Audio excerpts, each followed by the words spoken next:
ไลค์กดแชร์กดติดตามโบเน่ป้าใจไม่ม้วนเห็นเจิมปลาย่างมาแต่ไกลออรามไว้ผู้ใดก็ต้องเลี้ยวสวยแบบมั่นใจรวยแบบมีสไตล์เว้าคำเดียวคนจำได้ทั้งเมืองมีบ้านมีรถมีคอนโดงามมีบีบีมีตุ๊กตักตาลายวางเรียงยิ้มที่โลกสดใสเสียงหัวเราะเป็นสำเนียงดูแล้วใจมันเกลี้ยงหายเหงาในทันทีแต่สุดท้ายเจอก็ยังน่าฮักมีมุกมาทักให้คนยิ้มได้รวยแค่ไหนใจก็ยังบ้านเปิดช่องเจอทุกวันม่วนหลายบ่มีพักอำราฉันสวยแล้วก็รวยมากมีบ้านมีรถมีคอนโดมีบีบีมีตุ๊กตาปลายสุดท้ายยังหิวข้าวคือเก่าเด้ออ้ายแต่ใจยังม้วนลายเพราะเจออำราพาเห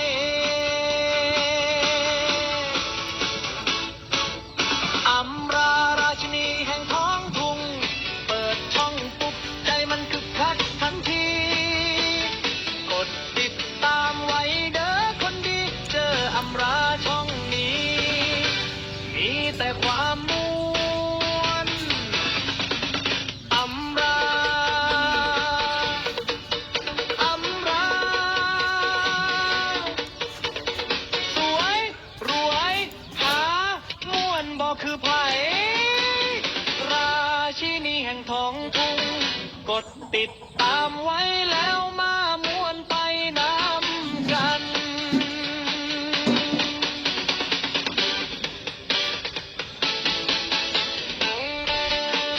ตัดใบไม้มาให้ลูกสาวนั่งกินสาวเงินสาวทองพวกนางหายดีเด้อหน่อยเลย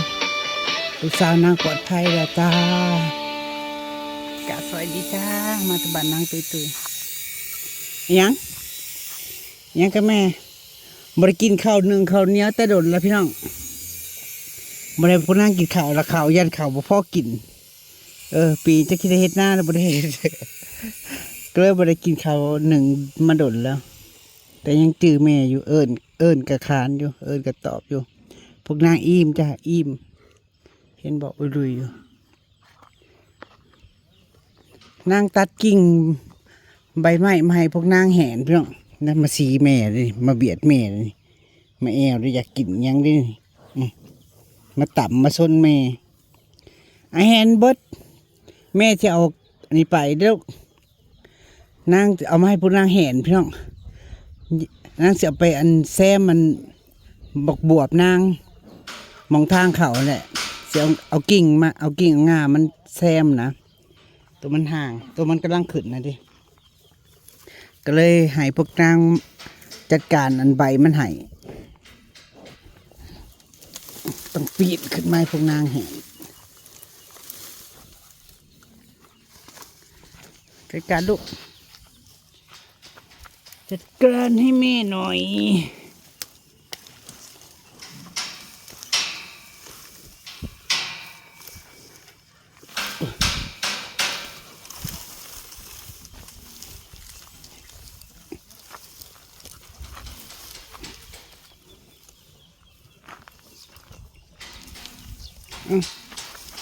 จัดการให้แม่ลูก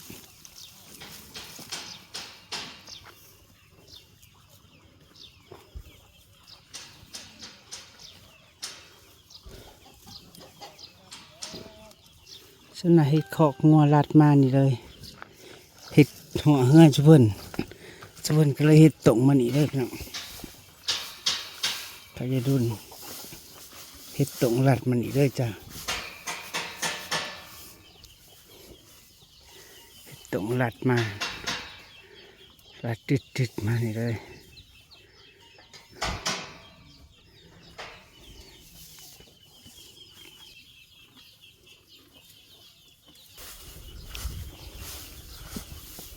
ลูกสาวนางก็ได้อยู่โฮมอยู่พี่น้องบ่แดดดอกจ้าบ่แดดบ่ฝนดอก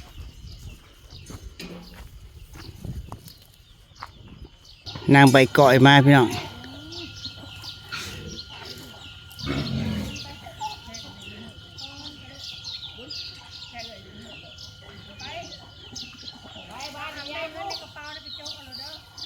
อย่าบอกนะสิเดนมาไม่ใหญ่เพิ่นพี่น้อง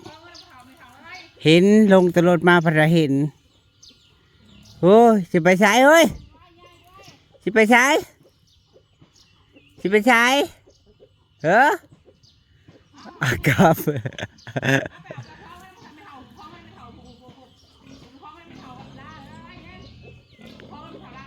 กับเนี่ยกับ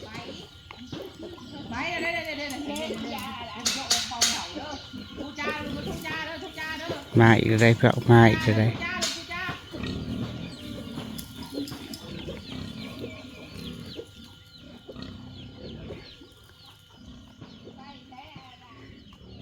สิไปใช้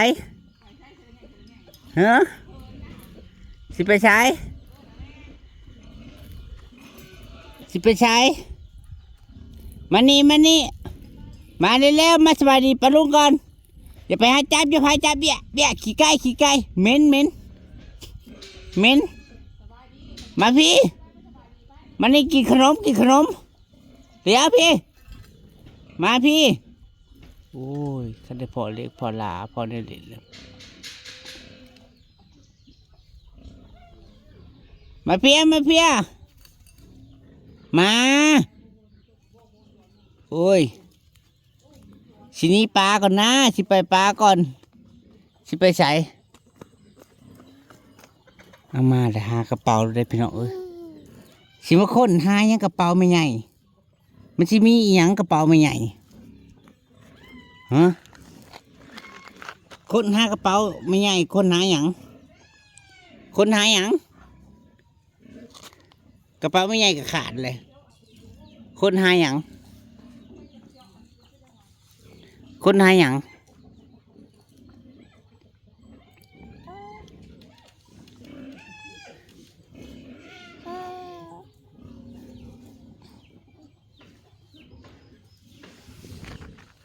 นี่บ่เห็นหยังซ้ำนี่ใส่หยังอยู่นี่โอ้ยได้เงินแล้วโอ้ยจะไปชื่อหยัง20 บาทนี่ไปไวๆเดี๋ยวพี่น้องเอ้ย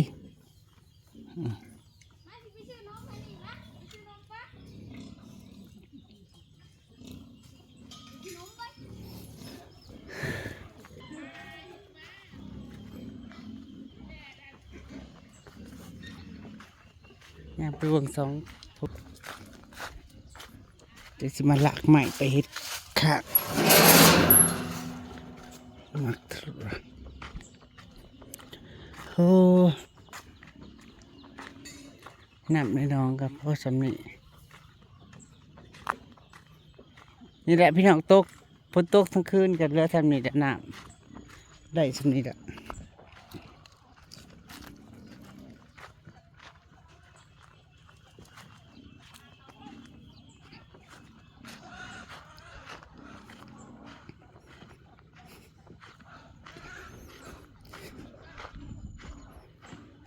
เพิ่นจะมาเห็ดคอกงัวอยู่นี่พี่น้องจะมาทำครอกกลัวอยู่นี่เจ้า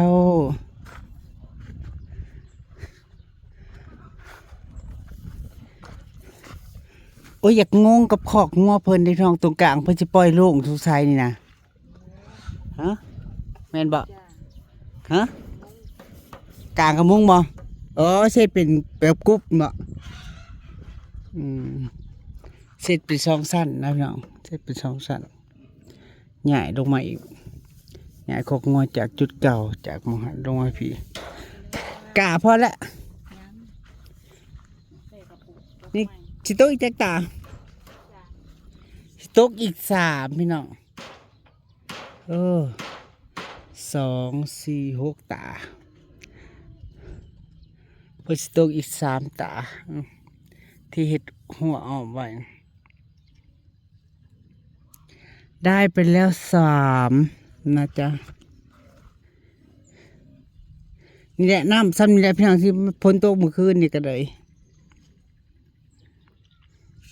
บัดอยู่ทั้งไทยบัดจะแถวกรุงเทพผัดว่า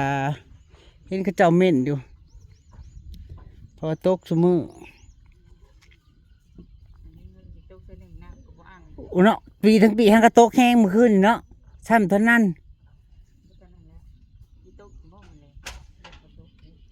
มันคือเสี่ยวเอาอยู่ได้มันนี่พี่น้องแต่บ่ฮู้สิตกบ่ตก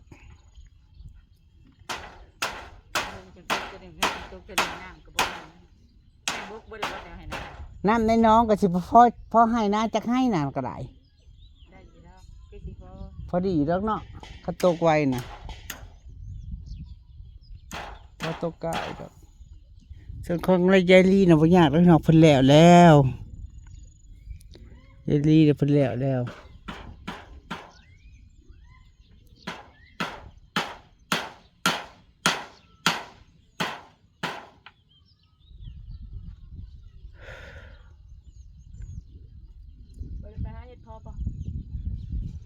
ส่วนอีได้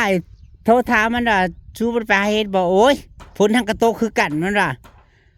ตั้งแต่มันออกข้าวแต่หลายมือแล้วมันก็เถ่าบ่แล้วมันว่านั่นแล้วเนาะมันสิฟูบ่แล้วนั่นแหละคนคิดก็คิดว่ามันสิฟูขึ้นนั่นแหละเข้าไปเท่าไหร่อ๋อลงคืมได้อยู่ไปบ่ท่านครับหัวคันเนียงครับผู้อยู่ไก่ครับเป็นเนียงอาทิตย์งานฝนตกไงมันฟูเนาะมันกับบ่ท่านค่ะมันกับบ่ไปให้เปียกต่อก่อนเปียกนั่นก็คืออยู่สวนนั่นแหละพี่น้องเอ้ยบริเวียกไก่ดอกก็ได้ปลูกยังกระถิ่นมันไบร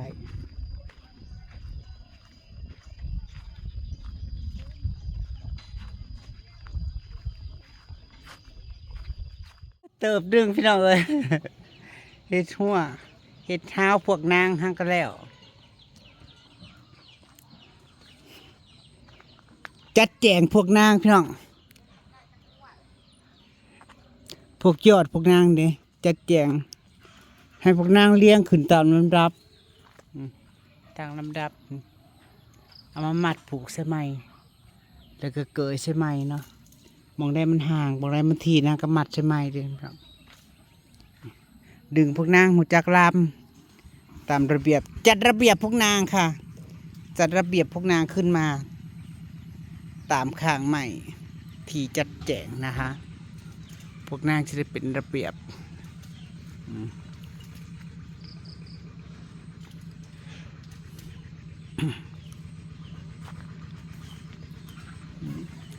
เรียบร้อยเจ้าออกดอกแล้วเด้อตกลงมันจะเป็นหมากบ่เป็นพี่น้องนี่บวบเลี่ยมเลยนี่บวบเลี่ยมยาวพันยาว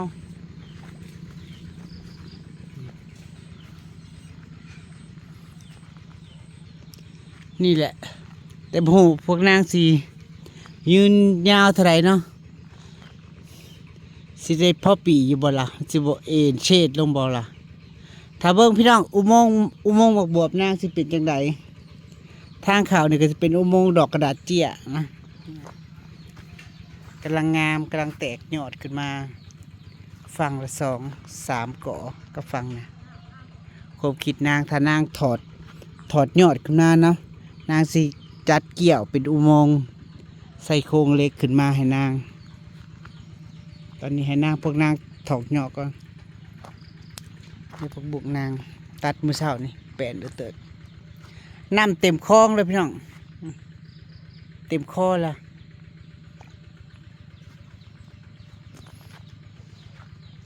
ยี่รวยมาคืออยากเอามือหนึ่งเด้อนี่นะมันอยู่ไหนแต่ว่าสลอยเพิ่นมาเอาหมากซ้ำกระปอกกระปั่นอยู่พี่น้องเอาไปให้หนึ่งเอาไปคั่วใส่กับกับข้าวอาริสเงินกระสีดมือเดียวนึงแล้ว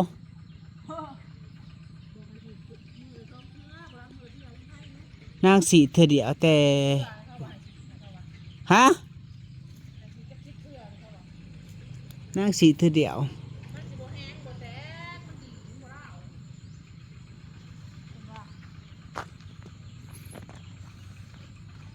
แต่สีแต่ภายในดอกภายนอกบริสีดอกนอกนี่มันโดนฝนอยู่แล้วโอ้ยปลูกแล้วบริขึ้นนะปล่อยมันตายแค่อยากตายก็ตายโลดขั้นครัวต้นบักคุ้งงามๆเลยพี่น้องดอกแคหลังบ้าน เขาเด็ดมันแตกเนาะเขาเด็ดแล้วมันแตกสบายดีพี่น้องเขาเด็ดแล้วมันแตกแล้วมันสิงาม มันสิบสูงในดอกแคมันจะเป็นพุ่มนางสิบสูง นี่ชำนึงเลยเขาเด็ดชี้ชำนึงเลยเขาเด็ดโตมาหุ่งเข้าปลูกมาพี่ลูกมันมาหุ่งเป็นงามที่ปลูกที่เพื่อนแห่งขักแล้ว ปลูกฮอดพินิไซมันบ่มีเบี้ย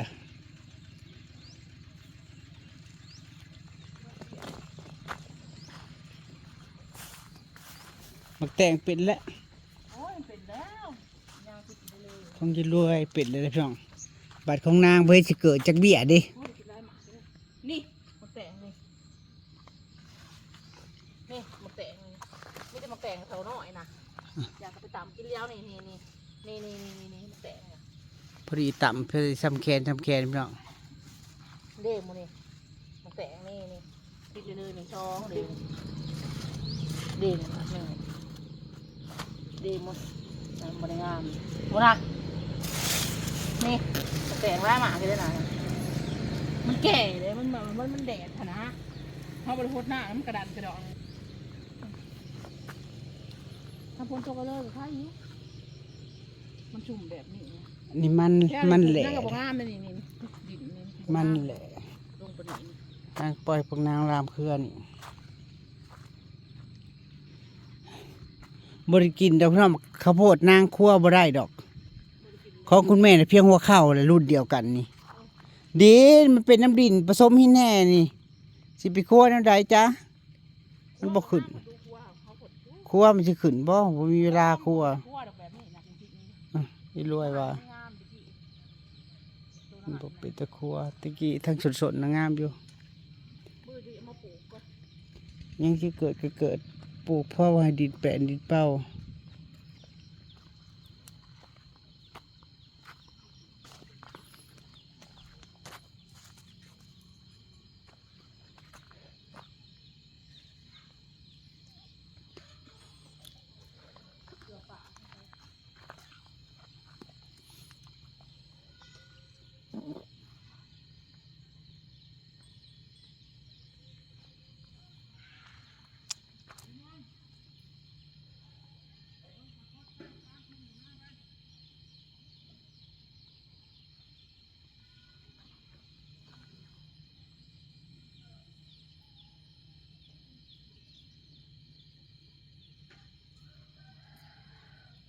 ก็สั่งเล็กกำลังสั่งเล็กข้างก็มีพี่น้องใส่เพลินพยาเดินเห็ดโครงเล็กออกไปหันเนาะหอดหัวทางฟีก็หอดหัวเสียดกันกับหมากนี่เลยกับบวบเลยพอได้นางยางกังเวนเด้พอได้บริหอนใส่ผ้ากันแดดนี่แหละกันแสงน่ะรูดไปรูดมาเด้เสียดแบบรูดเอาได้ให้ไปเลยเดินมาจัดการเด็กมาอื่น